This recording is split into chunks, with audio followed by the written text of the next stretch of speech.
మీరు ఇట్లా కూర్చొని నిద్రపోకండి, బాగా నిద్రపోతాం. మీరు అంతే, ఇట్లా కూర్చొని బాగా నిద్రపోతాం. తాత ఎద్దేడి, అందరూ సెల్ ఫోన్ ఆఫ్ చేసి కూర్చోండి.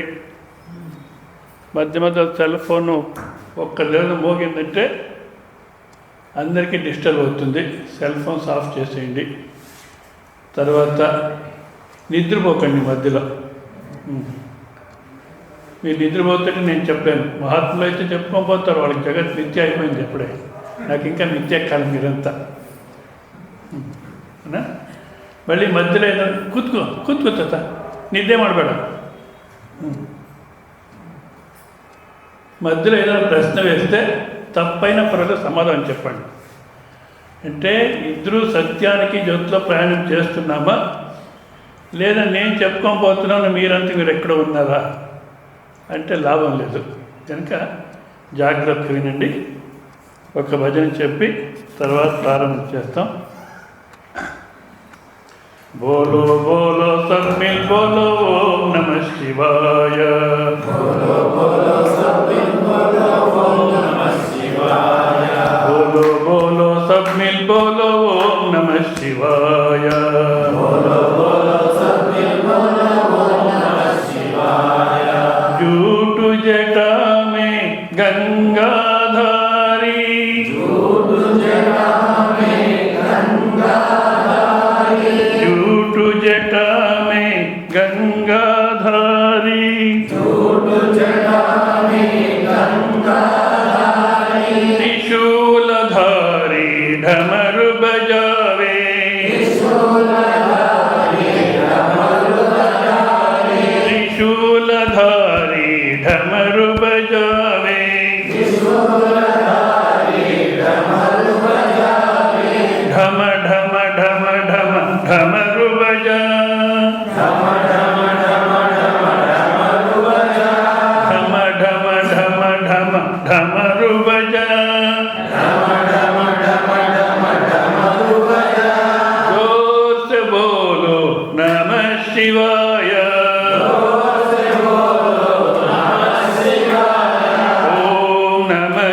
शिवाय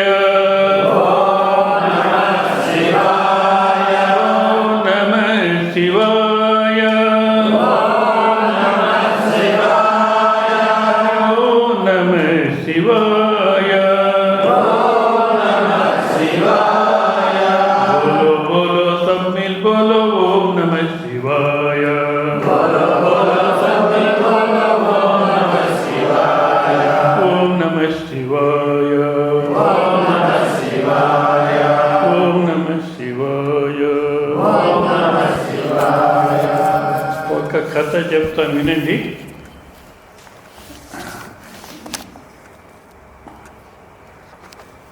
యాజ్ఞవల్క్య మహర్షులు సన్యాసం తీసుకోవాలి, వినబడుతుందా? సన్యాసం తీసుకోవాలని సంకల్పం చేస్తారు. సన్యాసం తీసుకోవాలంటే భార్య అనుమతి కావాలి. తర్వాత తల్లి ఉంటే తల్లి కూడా ఒప్పుకోవాలి. అది ఆ కాలంలో. ఈ కాలంలో ఆ సమస్య ఉండదు. సన్యాసం తీసుకోవాలని భర్త అంటే మీరంతా ఏమంటారు, ముందు ఆ పని చెయ్యి, ముందు నువ్వు ఆ పని చేస్తే మనం హాయిగా ఉంటాం. తల్లి కూడా అంతే. ఊరికే ఇంట్లో ఫెయిల్ అయిపోయి ఇంట్లో తినుకొని టీవీ చూసుకుంటున్నాడు. ఆమె చూస్తూ ఉంటే పాప బాధ. అందుకేమంటుంది, పోరా ఏదైనా ఆశ్రమానికి పోయి చేరుకోరా అంటుంది. ఈ కాలం వేరు, కానీ ఆ కాలంలో అది ఉన్నతమైన సన్యాసానికి పోవాలి అనుకున్నప్పుడు భార్యను పిలిచి మైత్రేయి, కాత్యాయని మైత్రేయిని ఇద్దరు భార్యలు, మైత్రేయిని పిలిచి అంటున్నాడు, ఇట్లా సన్యాసానికి పోతాను నేను. ఊర్ధ్వం అంటే పరివ్రాజాఖ్యం, ఉన్నతమైనటువంటి స్థానానికి పోతున్నాను. ఉన్నతమైన ఆశ్రమం అంటే సన్యాసాశ్రమం. మనిషిగా పుట్టిన తర్వాత ఇప్పుడు ఒక చెట్టులో పువ్వు వస్తుంది, పువ్వు పిందెగా మారుతుంది, పిందె కాయగా మారుతుంది, మళ్ళీ పండు అవుతుంది. పండు అవుతూనే దాని జీవితం సార్థకం, అవునా? మధ్యలో పడిపోతే లాభం లేదు. అదేవిధంగా మనిషి జీవితంలో పువ్వు అంటే బ్రహ్మచర్య ఆశ్రమం, పిందె అంటే గృహస్థాశ్రమం, కాయ అంటే వానప్రస్థాశ్రమం. మళ్ళీ సన్యాసం చేరుకుంటే అది సార్థకమైన జీవితం. మనిషిగా పుట్టిన తర్వాత సన్యాసానికే చేరుకోవాలి. అటువంటి ఉన్నతమైన సన్యాసాశ్రమానికి పోతున్నాను నేను అని అంటే ఇక్కడ శంకరాచార్యులు అంటారు, అహం అస్మాత్ గార్హస్థ్యాత్ స్థానాత్ ఆశ్రమాత్ ఊర్ధం గంతుం ఇచ్చన్ అస్మి భవామి. ఆ ఉన్నతమైనటువంటి సన్యాసాశ్రమానికి పోవాలి అనుకున్నాను. ఆస్తి అంతా నీకు కాత్యానికి పంచిపెట్టేస్తాను, పంచిపెట్టి వెళ్ళిపోతాను. కానీ ఇప్పుడు అట్లా చెప్పినారంటే ఇద్దరు గలాట మొదలు పెడతారు. కొనకు భగవాన్ పొద్దు లేచుకున్నట్టు లేచిపోయేదో మంచిది, అంత చెప్తే లాభం లేదు ఇప్పుడు కాలంలో. కానీ మైత్రేయి ఆ సమస్య తీసుకొని రాలే. ఆమె అంటుంది, ఎన్నుమ ఇయం భగోహో సర్వా పృథ్వీ ఇత్తేన పూర్ణ స్యాత్. మొత్తం జగత్తంతా పృథ్వీ అంతా నాది అనే డబ్బుతో నిండిపోయింది అనుకుందాం. అప్పుడైనా నాకు నా కోరికలు పూర్ణమవుతుందా? ప్రతి ఒక్క మనిషి జీవనం చేసేది ఈ 3 కోరికల కోసమే. కోరికలు అనేక ఉన్నాయి, ఒకటి కాదు, 2 కాదు. పుట్టినప్పటి నుంచి చచ్చేంత వరకు, మళ్ళీ రోజు మేల్కొన్నప్పుడు నిద్రపోయేంత వరకు ఏదో కావాలి కావాలి కావాలి అని ఉంటుంది, అవునా? కానీ అన్ని కోరికల మూలతః 3 కోరికలే ఉండేది. ఒకటి ఆనందంగా ఉండాలి, ఆనందం కావాలి అనేది. ఆనందంగా ఉండాలి అంటున్నాం, కానీ ఆనందంగా పోవాలి అని చెప్పాం.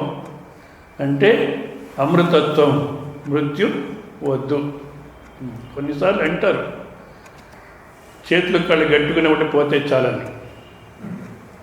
అట్లా అనుకున్నప్పుడు, చేతులు కాళ్ళు గట్టుకున్నప్పుడే పోతే చాలు అనుకున్నప్పుడు యమధర్మరాజు ప్రత్యక్షమైనాడు అనుకోండి. చేతులు కాళ్ళు గట్టిగా ఉన్నప్పుడే పోవాలి అని అనుకున్నారు. ఇప్పుడు చేతులు కాళ్ళు గట్టిగా ఉన్నాయి, వచ్చేసేయండి అంటే ఒప్పుకుంటామా? అయ్యా నిన్నెవరు ప్రార్థన చేయలేదు అట్లా. చేతులు కాళ్ళు గట్టిగా ఉండాలి, కొడుకు కోడలపైన మనం అధికారం చేయాలి. అది మా ప్రార్థన. నిజంగా మార్చుకోవాలి. ప్రతి ఒక్క కుటుంబం కురుక్షేత్రం. కొడుకు పెళ్లి చేయకుండా ఊరుకుండరు, చేయాల్సిందే. చేసిన తర్వాత కురుక్షేత్రం. వదిలేసేయాలి వాళ్ళంతా, వాళ్ళు ఫ్రీగా. కానీ అమృతత్వ ప్రాప్తి అంటే మృత్యు వద్దు అన్నా. తర్వాత నాకేమీ తెలీదు, నేను మూర్ఖుడు అని చెప్పుకోవడానికి మనం తయారుగా ఉండం. 10 మంది కూర్చొని ఏదైనా విషయం మాట్లాడుతున్నానంటే నాకు తెలియకపోయినా తెలిసినట్టు డ్రామా వేస్తానే కానీ నాకు ఈ విషయం తెలీదు అని చెప్పుకో. ఎందుకు? నాకంతా తెలుసు. అంతేకాదు, నాకు తెలియకుండా ఏది ఉండకూడదు. ఎవరన్నా ఒక ఇంట్లో ఏదైనా కార్యం చేసుకున్నారంటే నాకు ఒక మాట చెప్పింటే నేను వద్దని చెప్పేవాడిని. ఎందుకు చెప్పలేదు? నీకు చెప్పినా నువ్వు వద్దనేవాడు కాదు, కాదనేవాడు కాదు. అంటే చెప్పిన ఒకటి, చెప్పుకోకపోయినా ఒకటే. వాళ్ళు చేసుకుంటే నీకెందుకు కోపం రావాలి అంటే నాకు తెలియకుండా ఏది ఉండకూడదు. అంటే ఆనంద ప్రాప్తి, అమృతత్వ ప్రాప్తి, జ్ఞాన ప్రాప్తి కోసమే ప్రయత్నం చేస్తున్నారు. కానీ ఎన్ని విధాలుగా ప్రయత్నించా అదే మీకే తెలుసు అనుభవం. ఇక్కడ మైత్రి ఏంటిది, మొత్తం పృథ్వీ డబ్బుతో నిండిపోయింది, అది నాదే డబ్బన్నా అప్పుడు అమృతత్వం ప్రాప్తి అవుతుందా, మృత్యు తప్పుతుందా, ఆనంద ప్రాప్తి అవుతుందా అంటే యాజ్ఞవల్క్యుడు అన్నారు నా కాదు. ఎందుకంటే యథ ఏవ ఉపకరణవతాం జీవితం అంటే అన్ని కంఫర్ట్స్, ఇప్పటి కాలంలో కంఫర్టబుల్ లైఫ్ అంటారు. ఏం కంఫర్టబుల్ లైఫ్, నిన్న సాయంత్రం కూడా చెప్పాను. ఒక సొంత ఇల్లు, 4 వీలరు 2 వీలరు, ఒక ఆడ మగ సంతానము, TV, sofa set, TV set, ఇప్పుడు ఏదో వాట్సాప్ అదేదో వచ్చింది, ఇవన్నీ ఉంటే కంఫర్టబుల్. కానీ ఎంత కంఫర్ట్స్ వస్తుందో అంత దుఃఖము, అంత జీవితం దుఃఖం అవుతుంది. మీరు కావాలంటే చూడండి, అన్ని దానికి స్విచ్చెస్ వచ్చేసినాయి, కష్టపడవలసిన అవసరం లేదు. కానీ అప్పుడు పని చేసుకుంటూ ఏం కష్టం అనేవాళ్ళు, ఇప్పుడు పని లేకుండా రోగాలతో కష్టము.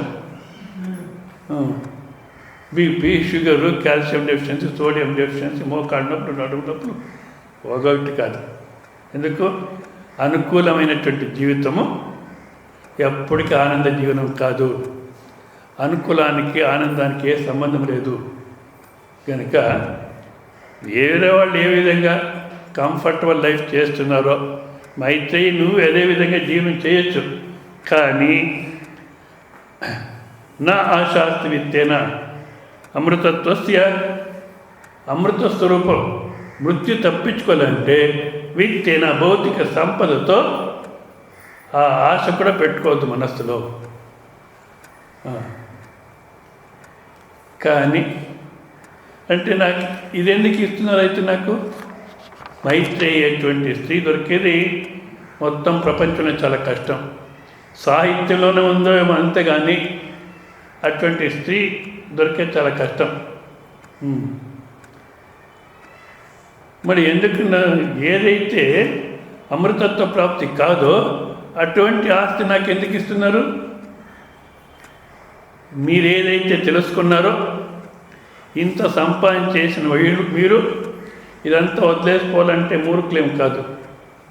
ఏదో ఉన్నతమైనది ఏదో దొరికింది, అది ఏదో అదే చెప్పండి నాకు, ఇది తీసుకుంటే ఏం లాభం అనింది. అప్పుడు యాజ్ఞవల్క్య మహర్షి చాలా సంతోషంగా అబ్బా ఇటువంటి అధికారి కావాలి అనుకొని ఉపదేశం చేస్తున్నారు. ఏమో ప్రియమైన వస్తువు కోసం వెతుకుతున్నాం. ప్రతి ఒక్కరు మనము ప్రియమైన వస్తువు కోసం వెతుకుతున్నాం. కానీ ఏది ప్రియమైన వస్తువు అని నిశ్చయం చేసే దాంట్లో మొత్తం ప్రపంచం పొరపాటు చేసింది. ఏదేదో ప్రియం అనుకుంటాం. దాంట్లో సామాన్యంగా సమాజంలో స్త్రీ పురుష సంబంధం, భార్య భర్త వీళ్ళ సంబంధం చాలా ప్రియమైంది. అది ఇప్పుడు కాలంలో ఇంకా పెళ్ళికి ముందే ఏదేదో వ్యవహారాలు జరుగుతాయి కదా, అల్లవా ఫేరు అది పార్కులో కూర్చొని చెప్తుంటారంట, ఒకరికొకరు చేయి పట్టుకొని, ఎవరు ఏ దేవుడైనా సరే, మీ తల్లిదండ్రులైనా మా తల్లిదండ్రులైనా ఏ బంధువులైనా దేవుడైనా మా చేయి విడిపించేదానికి సాధ్యం కాదు, అంత గాఢంగా ప్రేమిస్తున్నాను నేను అని అబ్బాయి అంటాడు, అమ్మాయి అంటుంది. 10 నిమిషాలు అయితే వాళ్ళే వదిలేస్తారు, ఎవరు అవసరం లేదు. అట్లా అనిపిస్తుంది అంతే. అందుకే యాజ్ఞవల్క్య మహర్షి ఉద్దేశం చేస్తాం మైత్రేయికి, నవారే పత్యు కామాయ పతి ప్రియో భవతి, ఆత్మనస్తు కామాయ పతి ప్రియో భవతి. ఇది సంసారం చెడగొట్టే మాట కాదు, బాగా అర్థం చేసుకోండి. ప్రియమైన వస్తువు ఏది అని నిశ్చయం చేసి ఆ ప్రియమైన వస్తువును కనుక్కుంటే ఇంక జీవితంలో అన్వేషణ వేరే ఏదో కావాలి అనేటువంటిది ఉండదు. అందుకోసం ఆ ప్రియమైన వస్తువు ఉపదేశం చేస్తాను కోసం ఇట్లా అంటున్నారు. ఏమని? భర్త భార్యను ప్రేమిస్తున్నాడంటే భార్య కోసం కాదు, తన కోసమే. నవారే జాయాయ కామాయ జాయ ప్రియా భవతి, ఆత్మనస్తు కామాయ జాయ ప్రియా భవతి. భర్త భార్యను ప్రేమిస్తున్నాడంటే భార్య కోసం కాదు, తన కోసమే. భార్య భర్తను ప్రేమిస్తుందంటే భర్త కోసం కాదు, తన ఆనందాని కోసమే, తన కోసమే. అవునా? ఎంతవరకు నాకు ఏది ఇబ్బంది రాదో అంతవరకు వాళ్ళంటే ప్రేమ. ఎవరైనా అంతే. అవునా? ఇద్దరు పిల్లలు ఉన్నారు, వాళ్ళు బాగా చదువుకొని సెటిల్ అయిపోతే, ఎక్కడైనా ఉద్యోగంలో సెటిల్ అయిపోతే వాళ్ళకి పెళ్లి చేసేస్తే అబ్బా చాలా పిల్లల కోసం ఈ మాట చెప్తున్నారా? లేదా వాళ్ళిద్దరూ సెటిల్ అయితే పెళ్ళి అయిపోతే మేము నెమ్మదిగా ఉంటాము, మేము ఫ్రీ అయిపోతాము అని మా కోసం చెప్పుకుంటున్నారు, అది పిల్లల కోసమా? అంటే ఇంకా దండి చెప్పుకో వస్తుంటారు ఒకటే. ఏది మీరు ప్రియమైన ఆత్మనస్తు కామయ సర్వం ప్రియం భవతి, రెండు చెప్పినారు. అంత చెప్పేదానికి టైం లేదు, ఇంత మాత్రం అర్థమైతే చాలు. ఏమని? ఏదేది మనం ప్రేమిస్తున్నామో అది ఆ వస్తువు కోసం, ఆ వ్యక్తి కోసం కాదు, నా కోసం. ఆత్మనస్తు కామయ సర్వం ప్రియం భవతి. గనుక ఇప్పుడు మనం ఏం చేయాలి? ఆ ఆత్మ అనేటువంటిది ఏదో దాన్ని కనుక్కోవాలి. దానికి ఏం చేయాలి? ఏం చేసినా సాధ్యం కాదు, ఇంత మాత్రం చేయాలి. ఏమని? ఆత్మ వారే ద్రష్టవ్య, శ్రోతవ్యో, మంతవ్యో, నిధిధ్యాసితవ్య. మైత్రేయి ఆత్మస్వరూపాన్ని కనుక్కోవాలి, ద్రష్టవ్య. దానికోసం శ్రోతవ్య, శ్రవణం చేయాలి, మననం చేయాలి, నిధిధ్యాసన చేయాలి అన్నారు. అవునా? సరే, ఇప్పుడు శ్రవణ మనన నిధిధ్యాసన అనేదాన్ని విచారణ చేయాలి అని మౌళి గారు ఫోన్ చేశారు ఒకసారి. ఏం సబ్జెక్ట్ తీసుకుంటారు అన్నారు. నేను ఏదో కార్యక్రమంలో ఉన్నాను, ఇంకా సబ్జెక్టు ఆలోచించేసి వెతికేదానికి గ్రంథాలంతా లేదు అక్కడ. అందుకు నేనేమన్నా మీరే ఏదైనా సెలెక్ట్ చేయండి, మీరేం సెలెక్ట్ చేస్తే దానిపై మాట్లాడతాను, మీరే చెప్పండి ఏమంటే శ్రవణమనన నిధిధ్యాసన దాని గురించి చెప్పండి అన్నారు. నేను కూడా కరెక్టే అది అనుకున్నా. ఎందుకంటే ఇప్పుడు కాలంలో శ్రవణం అంటే ఏమైంది, ఇది వేదాంతము ఇట్లా పబ్లిక్లో చెప్పేటువంటి సబ్జెక్ట్ కాదు. ఈరోజు కూడా నేను ఒప్పుకోను, పబ్లిక్లో చెప్పే సబ్జెక్ట్ కాదండి.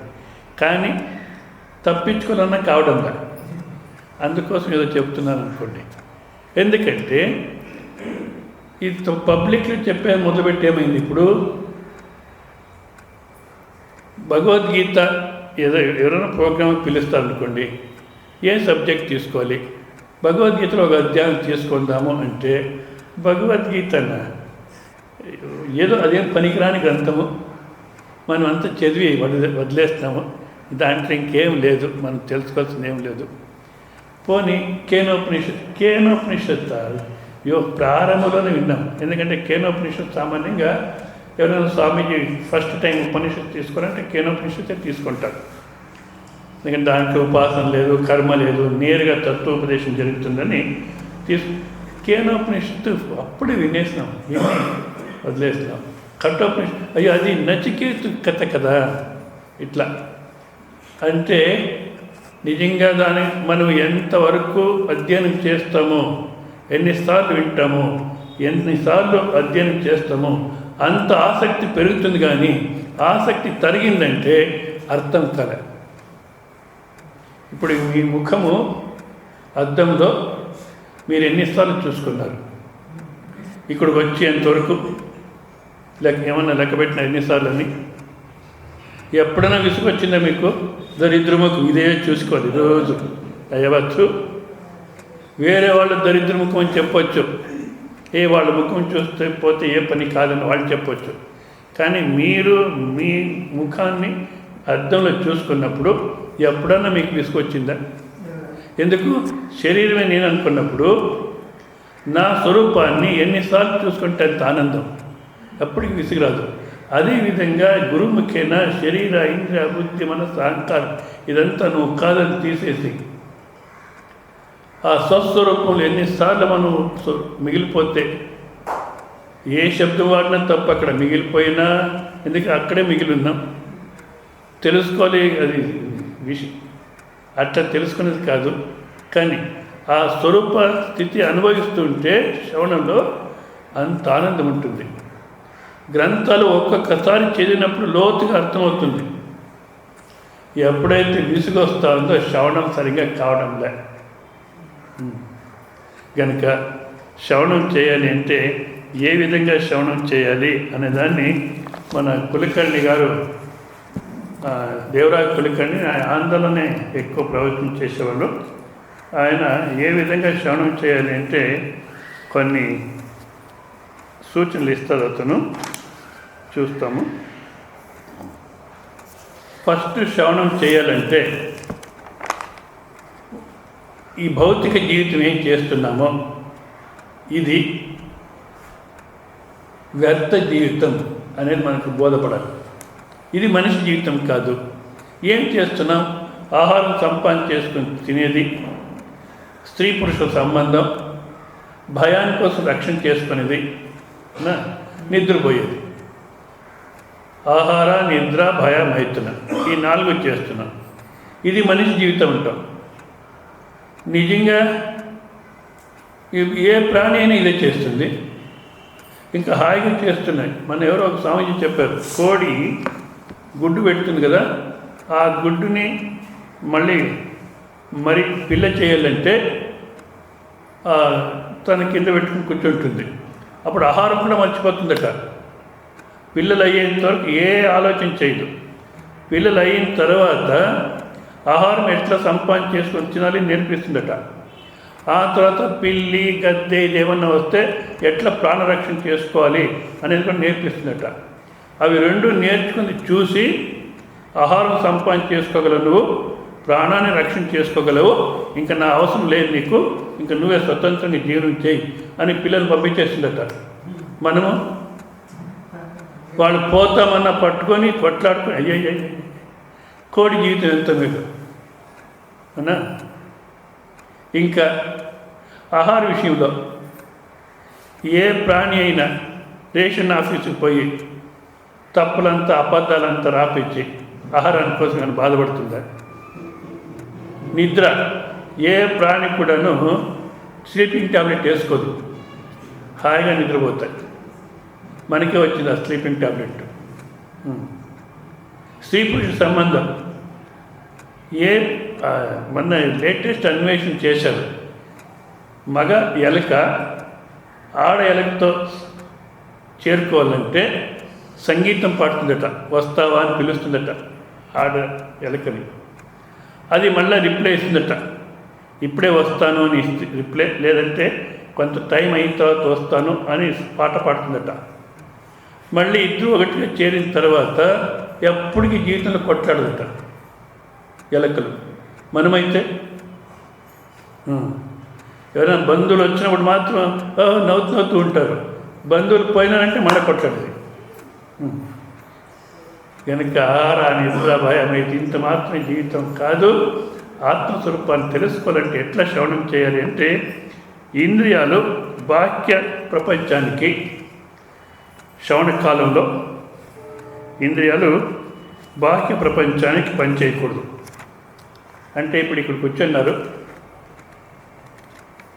స్వామీజీ చెప్పేదాన్ని వింటున్నారు అంటే స్వామీజీ పైనే గమనం ఉండాలి, కానీ వక్త చెప్పేవాళ్ళపైనే గమనం ఉండాలి, కానీ మళ్ళీ బాహ్య విషయాలకు పోకూడదు.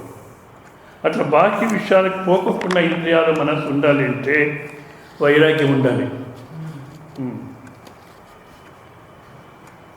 విత్తేది లోకేషణ, విత్తేషణ, కేషణ త్రయ, దాని గురించి వైరాగ్యం ఉండాలి. ఇది అంతేకాదు మనస్సులో సంకల్ప వికల్పాలు చేస్తూ కూర్చోకూడదు. సామాన్యంగా ఇప్పుడు కాలంలో ఎట్లా చేస్తారంటే శ్రవణం చేసే సమయంలో అదేదో ముద్ర చేస్తుంటారు. ఒకటి కాదులేండి, ఈ కాలంలో ముద్రలు చేస్తుంటారు. గమనం శ్రవణం పైన లేనే లేదు, అదేదో ముద్ర చేసుకుని మార్చుకొని ఏదో. మళ్ళీ మనస్సులో సంకల్ప వికల్పాలు రాకూడదు. ఇతను ఏం చెప్తున్నాడు, ఇంతకుముందు విన్నదే లేదు, మనం ఇంతకుముందు విన్నదే అని సంకల్ప వికల్పాలు రాకూడదు. అంతేకాదు మనస్సులో నేను ఫలానా అనేటువంటి అహంకారం ఏదుందో, నేను ఫలానా అనేటువంటి అహంకారం దాన్ని పక్కన పెట్టుండాలి. ఎందుకంటే నేను ఫలానా అనేటువంటి అహంకారంతో ఎంతమందితో విన్నామో, మేము ఎటువంటి వాళ్ళతో విన్నామో. నిజంగా ఈ మాట ఆడేవాళ్ళు బాగా యోచించేయాలి. వినలే మీరు. వినింటే నేను విన్నాను అనేవాడు ఉండడు. నేను విన్నాను, చాలాసార్లు గంట శ్రవణం చేశాను, నేను విన్నాను అనేటువంటి అహంకారం ఉంటే వినలే. ఎందుకు? శ్రవణం చేస్తున్నాం, సక్రమంగా శ్రవణం జరిగిందంటే అహంకారం పడిపోవాలి, అహంకారం లేకుండా పోవాలి. ఎప్పుడైతే మనం బాగా విన్నాను, నాకు బాగా తెలుసు, నాకు తెలిసినంత ఈ ఊళ్ళో ఎవరికి తెలుసు చెప్పు, రమ్మని చెప్పు చూస్తాం అంటే అప్పుడు అహంకారం అలంకారం చేసుకున్నావు, కానీ అహంకారం పోలే. కనుక మనస్సులో వినేటువంటి సమయంలో నేను ఫలానా అనేటువంటి అహంకారం పక్కన పెట్టేసేది, పక్కన పెట్టాలి. తర్వాత గురువు ఏ విధంగా చెప్తున్నారో దాన్ని సార్వత్రిక పూర్ణానుభవంతో ఆయన చెప్తుంటాడు. ఆ సార్వత్రిక పూర్ణానుభవంతోనే మనం వింటూ ఉండాలి. అనుభవం అంటే 3 రకాలు: ఇంద్రియానుభవం, మనో అనుభవం. కానీ ఇంద్రియ మనస్సు కాకుండా మరొకటి ఉంది. సామాన్య ప్రతి ఒక్క శాస్త్రం వాళ్ళు, ప్రతి ఒక్క సంప్రదాయం వాళ్ళు ఇంద్రియానుభవం, మనో అనుభవం తీసుకుంటారు. కానీ మనలోనే ఇంద్రియాల సహాయం లేకుండా, మనస్సు సహాయం లేకుండా తెలుసుకునేటువంటిది, అనుభవించేది మరొకటి ఉంది.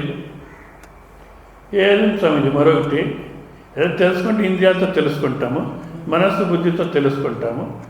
అది అనుభవమే అనుభవము. అది వదిలేస్తే వేరే ఏది ఉంది అంటారు. మీరు ఒకసారి చూసుకోండి. నేను ప్రశ్న వేస్తే సమాధానం చెప్పండి అని చెప్పిన, అవునా? ఇప్పుడు మీరందరూ ఉన్నారా లేదా? ಏನಪ್ಪ ಅದಿಯಾ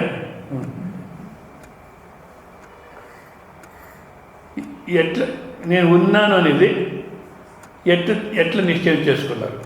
ఒకసారి ఇంద్రియాలతో చూసి ఉన్నాను అని నిశ్చయం చేసుకున్నారా? లేదా మనస్సు ఉన్నారా అని అడుగుతున్నాడు స్వామీజీ, కొంచెం ఆలోచన చేసి నిశ్చయం చేసుకుని చెప్దాం అని ఉన్నానో లేదో అని ఏమన్నా ఆలోచన చేసినారా? మరి ఎట్లా తెలుసు ఉన్నానని? ఏం ప్రమాణం? స్వామి ఆధార్ కార్డు ఇచ్చినారు, అది తల చెడిపోయిన పాలిటీషియన్స్, కోర్టు వాళ్ళు కూడా అన్నారు, మూర్ఖులా ఎందుకు ఇంత వేస్ట్ చేశారు మీరు? సుప్రీంకోర్టు వాళ్ళు చెప్పినారు, ఎందుకు ఇంత వేస్ట్ చేస్తే ఆధార్ కార్డు కోసం? అర్థం లేదు అది, దాన్ని పెద్దగా చేస్తున్నారు ఇప్పుడు. కానీ ఆధార్ కార్డు ఇచ్చినారు గనుక ఉన్నాను అని ఆధార్ కార్డు ప్రమాణం? ఉన్నాను స్వతసిద్ధమైన అనుభవం. ఆ స్వతసిద్ధమైన అనుభవం తీసుకుని ఆయన చెప్తుంటాడు గురువు, మనం అదే ప్రకారం వినాలి. ఇంకా వినండి. అనుభవం అంటే ఇంద్రియ అనుభవం కాదు, మనో అనుభవం కాదు, మరో విధంగా తెలుసుకుంటున్నామంటే ఉదయం మేల్కొని హాయిగా నిద్రపోయినానంటారు, ఆనందంగా నిద్రపోయినాను, హాయిగా నిద్రపోయినాను. ఆ నిద్ర బాగుంది, ఆనందంగా ఉంది అనేది మీరు ఎట్లా కనుక్కున్నారు? ఏమన్నా నిద్రని రుచి చూసినారా? తీయగుండి నిద్ర లేదే. పోని వాసన చూస్తారా? మల్లెపూలాగుంది నిద్ర అనేది లేదు. ముట్టి చూస్తారా? లేదు. మరి ఎట్లా కనుక్కొని? అయ్యే స్వామి ఏంటంటే ప్రశ్న వేస్తావు నువ్వు?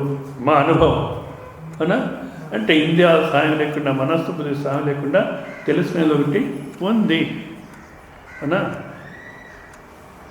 గనుక 11:10 పైన ಶುರು ಮಾಡಿದೆ ನಾನು, ಇನ್ನೊಂದು 5 ನಿಮಿಷ అన్నప్పుడు ఆ అనుభవం ఇంకొకటి. నిన్న రాత్రి ఒక కళ చూశాను, ఈ కర్ణాటక భాషలో ఏం చెప్తుంటారు, నేను ఈ రాత్రి కనసు బిత్తు ఉంటారు. అంటే నిన్న రాత్రి కనసు పడింది.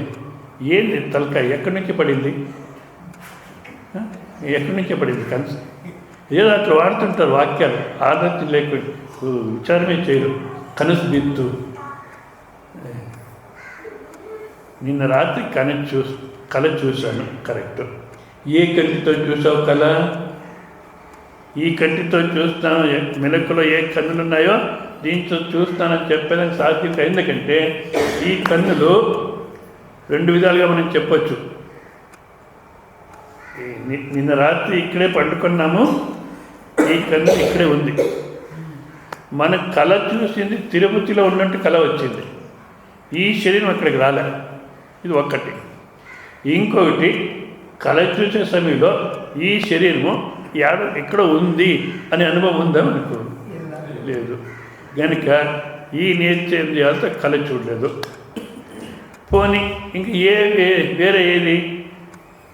ఏ కళలోనే రెండు కన్నులు ఉన్నాయి నాకు, ఆ కన్నులతో చూశాను అంటే అది కూడా తప్పు. ఎందుకంటే ఆ శరీరము ఆ నేత్రేంద్రియాలు కూడా కళకి చేరింది.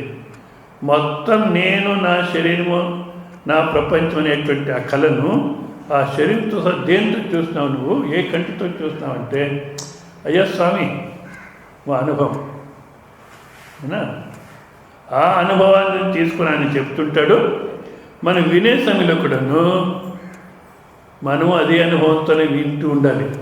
ఆ వింటూ ఉంటే అప్పుడు మనకు ఈ శరీర ఇంద్రియ బుద్ధి మనస్సు అహంకారం నేను కాదు, ఇదంతా తీసేసిన తర్వాత మిగిలిన అస్తిత్వమే నేను అనుభవంలో కనబడుతుంది. దాన్ని ఆత్మ ప్రత్యయ అంటారు. ప్రత్యయ అన్నప్పుడు ఈ వస్తువుని నేను చూసినప్పుడు మనసు ఆకారంగా మారుతుంది, దాన్ని ప్రత్యయ అంటారు. అవునా? అట్లా ఆత్మస్వరూపాన్ని చూస్తున్నామంటే లేదు, అంత అనాత్మ అంత తీసేసి ఏదైతే మిగులుతుందో అదే నువ్వు తత్వమసి, అదే బ్రహ్మస్వరూపం అన్నప్పుడు అనుభవాన్ని అనుభవంతో అనుభవిస్తున్నాం. ఊరికి మాటలు చెప్పాలి, కానీ అనాత్మ అనే దాన్ని తీసేసుకుంటే ఇంకా ఏం మిగులుతుందో అదే తత్వమసి అంటుంది శాస్త్రం. కనుక శ్రవణం అనేది మనకు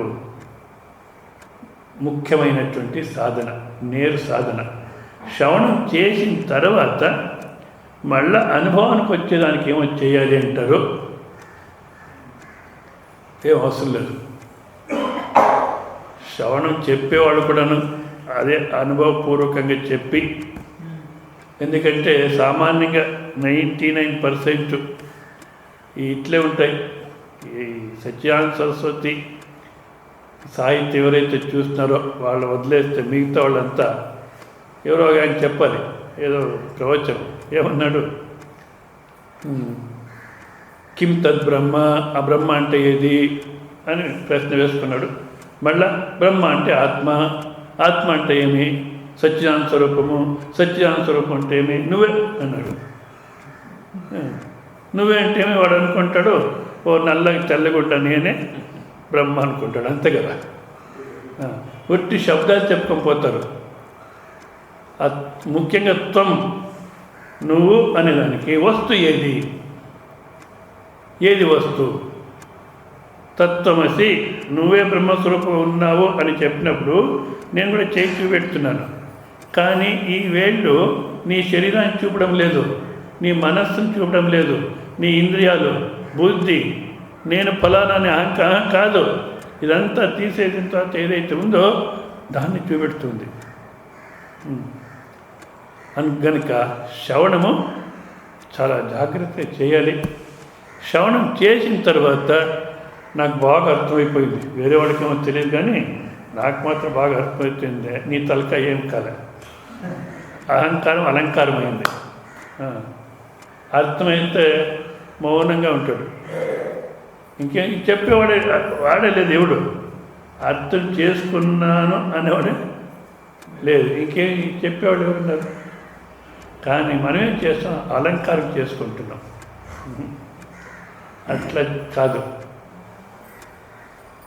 అనుభవపూర్వకంగా చెప్పే సమయంలో చూసుకోవాలి లోపల. అందుకోసం ఈ శ్రవణం చాలా ఏకాగ్రత జరగాలి. ఏ విధమైనంత డిస్టర్బెన్స్ ఉండకూడదు మధ్యలో. ఆ గురు శిష్య సంబంధం, డబ్బు, భిక్ష అవంతా గౌణం, వ్యవహారం. కానీ ర్యాపోర్ట్, ఏ అర్థంతో శబ్దాలు వాడుతున్నాడు, ఆ శబ్దాలకు వస్తు ఏది అనేది మనం స్పష్టం చేసుకుంటూ పోతే స్వస్థలు మిగిలిపోతాము. అట్లా శ్రవణం జరిగితే మళ్ళీ ఇంకేం చేయాల్సిన అవసరం లేదు. అనుభవానికి వచ్చేదానికి ఇంకేం చేయాల్సిన అవసరం. కానీ శ్రవణం మొదలు పెడితేనే నిద్ర వస్తుంది, అప్పుడే ఫోన్ వస్తుంది, అవునా, మనసు ఇంకెక్కడో పోతుంది. అయ్యో వచ్చేసినాను, ఇంట్లో గ్యాస్ ఆఫ్ చేస్తానో లేదో, ఇట్లా ఉన్నప్పుడు శ్రవణం సక్రంగా జరగలేదు, వాళ్ళు చెప్పిన అర్థం కాలేదంటే మళ్ళీ మననం చేయాలి అంటారు. ఏ విధంగా మననం చేయాలి అనేదాన్ని మనము నెక్స్ట్ క్లాస్లో చూస్తాం. ఓం పూర్ణమద పూర్ణమిదం పూర్ణమాదాయ పూర్ణముదచ్యతే పూర్ణస్య పూర్ణమాదాయ పూర్ణమేవావశిష్యతే. ఓం శాంతి శాంతి శాంతి. హరి ఓం. శ్రీ గురుభ్యో నమః. హరి ఓం.